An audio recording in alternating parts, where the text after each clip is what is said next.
मानसिक रूप से मजबूत बनो। एक छोटे से गांव में एक सन्यासी रहता था जिसका नाम स्वामी ध्यानानंद था। वह अपनी शांति और साधना के लिए प्रसिद्ध था। लोग उनकी सलाह लेने आते थे और उनकी बातों से प्रेरणा पाते थे। स्वामी ध्यानानंद ने अपने जीवन को साधना और मानसिक शक्ति के विकास के लिए समर्पित कर दिया था। एक दिन स्वामी ध्यानानंद अपने आश्रम में ध्यान मग्न थे।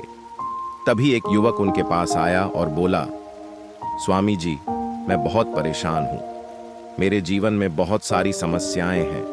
मैं मानसिक रूप से बहुत कमजोर महसूस करता हूँ। कृपया मुझे कोई मार्गदर्शन दें। स्वामी जी ने मुस्कुराते हुए युवक को देखा और बोले, आओ मेरे साथ चलो। स्वामी जी ने युवक को पास की नदी के किनारे ले गए।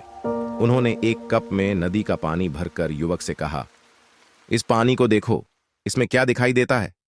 युवक ने पानी में झांका और कहा, इसमें गंदगी और मिट्टी है स्वामी जी। स्वामी जी ने कहा, अब इस पानी को स्थिर रहने दो और कुछ समय के बाद फिर देखो।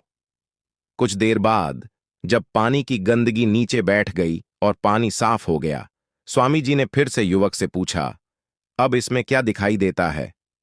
युवक ने कहा, अब यह पानी बिल्कुल साफ और शुद्ध है। स्वामी जी ने मुस्कुराते हुए कहा, यह पानी तुम्हारे मन की तरह है।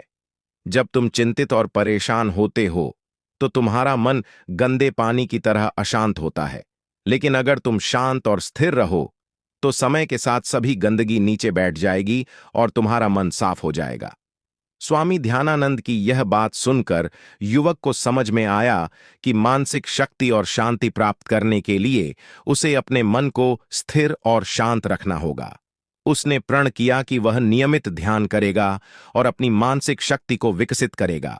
इस कहानी से हमें यह सीख मिलती है कि मानसिक रूप से मजबूत बनने के लिए हमें अपने मन को शांत और स्थिर रखना चाहिए। चिंताओं और परेशानियों से घबराने के बजाय धैर्य और संयम से काम लेना चाहिए।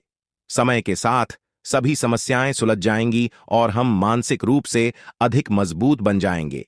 प्रेरणादायक संदेश: धैर्य और संयम से ही मानसिक शांति प्राप्त होती है। अपनी आंतरिक शक्ति को पहचानें और जीवन की चुनौतियों का सामना करने के लिए तैयार रहें।